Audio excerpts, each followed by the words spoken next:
O item 2 do nosso curso está aí na tela. Olha só, o que é dissertação? Bom, então antes de começar a escrever seus textos, tem que definir bem o que é, tem que saber o que é dissertação, né? Bom, dissertação, olha só, pega o seu caderno e começa a anotar, beleza? Que tem muitas informações nesse vídeo, olha só. Basicamente, quando a gente fala em dissertar, é você o quê? Olha só, apresentar ideias,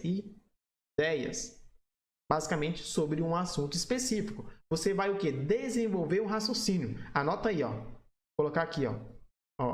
Desenvolver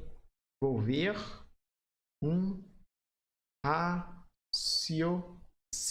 Por isso que a gente fala em coerência textual. Quando você começa a produzir seu texto, você tem que manter um raciocínio lógico aí para quem estiver lendo o texto, avaliando, entender o que você quer falar e defender, beleza? E basicamente, como é que você vai construir esse raciocínio e apresentar essas ideias? Por meio, olha só, de fatos. E a gente já está entrando já na construção dos argumentos. Você vai apresentar, logicamente, ideias, como eu coloquei lá em cima. Você pode contextualizar,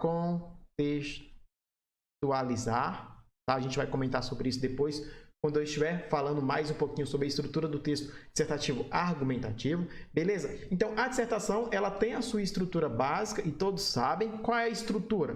Quando a gente fala em um texto dissertativo, basicamente, olha só, a gente está falando de introdução, desenvolvimento e conclusão, beleza? Então, quando você pensa aí no que é dissertar, é apresentar ideias, desenvolver um raciocínio para você falar sobre um tema específico. E aí pensando, é claro, na estrutura do texto dissertativo. Introdução, desenvolvimento e conclusão. E aí a gente sabe que na introdução você vai defender, apresentar a sua tese, né? Apresentar uma tese que tem que ser defendida, né? Já pensando na estrutura dissertativa e argumentativa. A gente vai falar disso com mais detalhes quando eu estiver comentando sobre a introdução. Como construir boas introduções para o seu texto, beleza? Então, a primeira coisa que você tem que ter em mente é a tipologia. Nós temos aí o texto dissertativo e argumentativo, e dissertar é apresentar ideias, desenvolver um raciocínio lógico. Por isso que muitos alunos perdem nota quando está escrevendo seu texto, porque começa a falar de uma coisa e no outro parágrafo já começa a argumentar sobre outra coisa, outro assunto que nem tinha mencionado lá na introdução.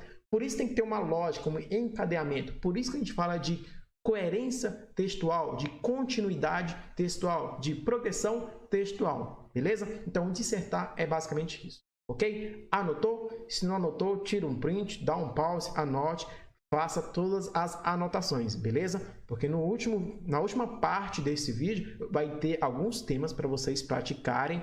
Vocês vão fazer essas redações e postar aqui nos comentários para eu ler, beleza? Vamos lá então para o item 3.